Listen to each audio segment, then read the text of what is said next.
ఒక పెద్ద అడవిలో ఒక పెద్ద మర్రి చెట్టు ఉండేది. ఆ చెట్టు కింద ఎలుకల గుంపు, చెట్టు త్వరలో పిల్లి ఉండేది. అలాగే చెట్టు పైకొమ్మల్లో పక్షులు నివసించేవి. మూడు వేర్వేరు జాతులకు చెందినవైనా సరే అవన్నీ మంచి స్నేహితులు. ఒకరినొకరు కొంచెం కూడా హాని చేసుకోవు. పైగా ఒకరికి మరొకరు సహాయం చేసుకొని కలిసిమెలిసి జీవించేవి. పిల్లి ఎలుకను తినేది కాదు, పక్షులు పిల్లిని చూసి భయపడేవి కావు. ప్రపంచంలోనే అత్యంత అరుదైన స్నేహం వీరిది అని అడవి మొత్తం చర్చించుకునేవి. ఇవన్నీ కలిసి వంట చేసుకోవటం, కలిసి తింటూ జీవించేవి. పక్షులన్నీ కలిసి పుల్లలు ఏరుకుని వచ్చేవి. ఎలుకలు గింజలు తెచ్చేవి, పిల్లి వంట చేసేది.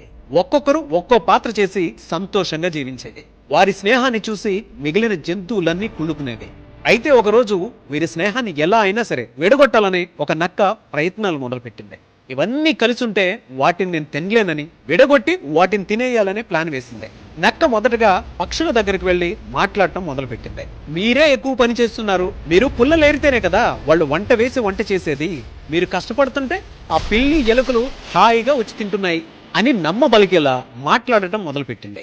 మొదట ఆ మాటలను పక్షులు పెద్దగా పట్టించుకోలేదు. కానీ నక్క పదే పదే అదే విషయాన్ని చెప్పడం మొదలుపెట్టింది. వినగా వినగా పక్షులకు కూడా అదే నిజం అనిపించింది. తానొక్కరమే కష్టపడుతున్నాం అని అనుకున్నాయి. వెంటనే ఒకరోజు పిల్లి ఎలుకల దగ్గరికి వెళ్ళి తాము పుల్లలు ఏరమని, వంట మాత్రమే చేస్తామని చెప్తాయి. ఎలుకలు కూడా తమకి గింజలు ఏరి బోరు కొట్టిందని చెప్తాయి. ఆ పుల్లలేదో మేమే తెస్తాంలే అని అందరూ ఒకే మాట మీద ఉండి సరే అనుకున్నారు. ఆ మరుసటి రోజు గింజలు ఏరడానికి వెళ్లిన పిల్లిని ఒంటరిగా ఉన్నప్పుడు పట్టుకుని నక్క తినేస్తుంది. ఇక వంట చేస్తూ పక్షులు తమ రెక్కలను కాల్చుకుంటాయి. మరోవైపు పుల్లలు ఏరడానికి వెళ్లిన ఎలుకలు దారి తప్పి వేరే జంతువుల బారిన పడతాయి. ఇలా నక్క మాటలు విని వారి స్నేహం చెడిపోవడమే కాకుండా జీవితాలని అర్థాంతరంగా పోగొట్టుకుంది. ఒక్క చెడు మాట వారి స్నేహాన్ని దూరం చేసేసింది. నక్క మాత్రం తాను చేసిన పుట్రలో విజయం సాధించానని సంతోషపడింది. ఈ ఎంటైర్ స్టోరీ మనకేం సూచిస్తోంది అనంటే, చెడు మాటలు చిన్నవిగా కనిపించినా వాటి ప్రభావం చాలా ఎక్కువగా ఉంటుంది. ఈ చెడు మాటలు స్నేహాలను విరగ్గొడతాయి, కుటుంబాలను విడదీస్తాయి, మనశ్శాంతి కోల్పోయేలా చేస్తుంది. మందర మాటలు విన్న కైకేయి శ్రీరాముల వారిని అడవికి పంపింది.